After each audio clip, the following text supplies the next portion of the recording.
राधे राधे दोस्तों, मैं सारिका राधा गौरी चैनल पर आप सभी का स्वागत करती हूँ। आज मैं आप सभी के लिए माँ दुर्गा ने खाया नई बहू के हाथों से हलवा कहानी लेकर आई हूँ। तो चलिए कहानी को देखते शादी हैं। तय होने के बाद से ही शिल्पा की जेठानी का मुंह बना हुआ था, क्योंकि शिल्पा अपनी जेठानी रजनी से ज्यादा सुंदर थी। इसी बात को लेकर रजनी के मन में शिल्पा के लिए जलन पैदा हो गई थी। शादी के बाद सब लोग नई बहू के आने से बहुत खुश थे। रजनी, शिल्पा बहुत देर से बैठी हुई है। एक काम करो, तुम ही उसकी अटैची में से कोई अच्छा सा सूट निकाल दो, ताकि वो नहा धोकर तैयार हो जाए। उसे हलवे की रीत भी करनी है। नई बहू है, इसीलिए हलवा बनाने में तुम उसकी मदद कर देना और उसे सारा सामान बता देना कि कौन कौन सा सामान कहाँ रखा है। माँ जी, मैं जब शादी होकर आई थी, मुझे तो किसी ने नहीं बताया था कि कौन सा सामान कहाँ रखा है। मैंने तो खुद ही ढूंढ लिया था रसोई में से।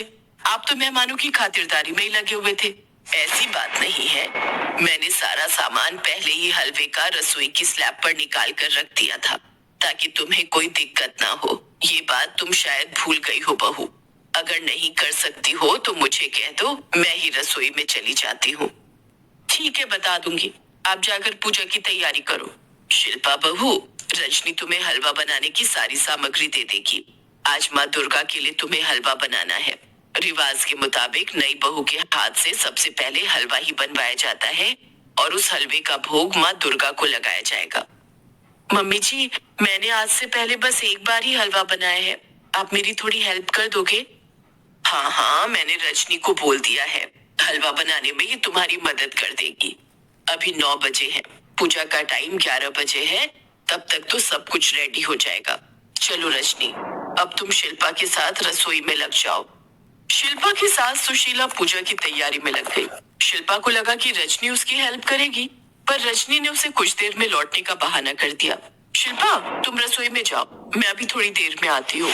रजनी अपने कमरे में चली गई और शिल्पा रसोई में उसका वेट करती रही। रजनी को रसोई में आने में आधे घंटे से ऊपर लग गया। जानबूझकर उसने ऐसा किया। शिल्पा सॉरी, मुझे आने में देर हो गई। अरे वो कपड़े प्रेस कर रही थी। तुम्हारे जेठ जी को भी आज ही वो कुर्ते पजामा चाहिए था जो बिना प्रेस कर रखा था। ये भी बड़ा परेशान करते हैं। चलो मैं तुम्हें सामान निकाल देती हूँ। ये रहा देसी घी, ये रही चीनी और ये रही सूजी। तुम हलवा बनाने की तैयारी करो। कुछ समझ में ना आए तो पूछ लेना। तब तक मैं ड्राई फ्रूट काट देती हूँ। ठीक है भाभी। शिल्पा हलवा बनाना शुरू करती है।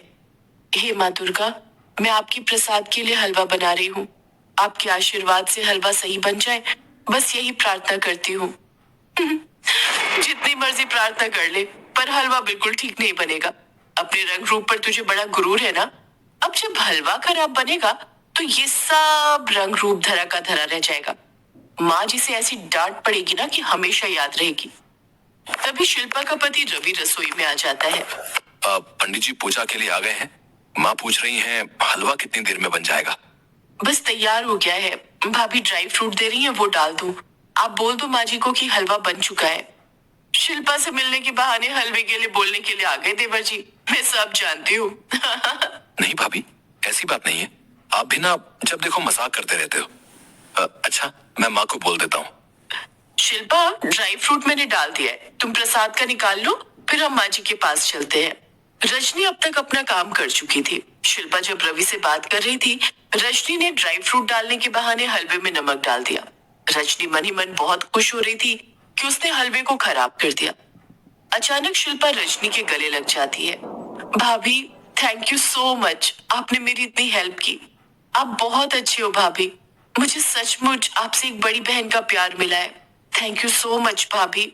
शिल्पा ने अपनेपन से रजनी को गले लगाया तो रजनी थोड़ी भावुक हो गई।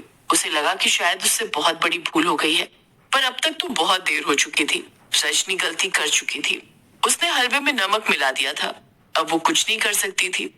शिल्पा हलवा लेकर पूजा में जाती है और अपने हाथों से माँ दुर्गा को हलवे का भोग लगाती है। बहू, अब इस प्रसाद के हलवे को सब में बांट दो। जी माँ जी, मैंने तो बहुत बड़ी भूल कर दी। हलवे में नमक डाल दिया, अब बेचारी शिल्पा को डांट पड़ेगी। हे माँ दुर्गा, मुझे क्षमा कर देना, मुझसे बहुत बड़ी भूल हो गई। शिल्पा सभी में प्रसाद का हलवा बांट देती है। आप सब लोग खाकर बताओ, बहू ने कैसा हलवा बनाया है। देखने में तो बहुत स्वादिष्ट लग रहा है। मैं भी खाकर देखती हूँ। टेस्टी हलवा है। क्या बात है शिल्पा, तुमने तो बहुत स्वाद प्रसाद बनाया है। शिल्पा, प्रसाद बहुत स्वादिष्ट बनाया है तुमने। हाँ, हलवा बहुत बढ़िया है। जीती रहो बहू। माँ दुर्गा तुम्हारे हाथ का हलवा खाकर बहुत प्रसन्न होंगी। बिल्कुल बराबर की चीनी डाली है हलवे में, मीठा न कम न ज्यादा। माँ जी, हलवा बनाने में रजनी भाभी ने मेरी बहुत हेल्प की है, इसीलिए मैं इतना अच्छा हलवा बना पाई। रजनी समझ गई थी कि ये सब माँ दुर्गा का चमत्कार है। उन्हीं के चमत्कार से खराब हलवा ठीक हो गया और हलवे में नमक का असर नहीं हुआ। माँ दुर्गा ने शिल्पा की प्रार्थना को सुना और शिल्पा के हाथों का बना हलवा सभी को बहुत अच्छा लगा। रजनी जान चुकी थी कि अपने चमत्कार के द्वारा माँ दुर्गा यही बताना चाहती हैं कि वो शिल्पा से प्रसन्न है और शिल्पा एक अच्छी इंसान है। तभी माँ दुर्गा ने उसकी मदद की। सब मिलकर माँ दुर्गा को प्रणाम करते हैं। रजनी माँ दुर्गा से क्षमा मांगती है। उधर शिल्पा मन ही मन माँ दुर्गा को उसकी प्रार्थना सुनने के लिए धन्यवाद कहती। तो दोस्तों, कमेंट में ज़रूर बताइए कि आपको ये कहानी कैसी लगी और मेरे चैनल को लाइक और सब्सक्राइब भी कीजिए। कहानी देखने के लिए धन्यवाद।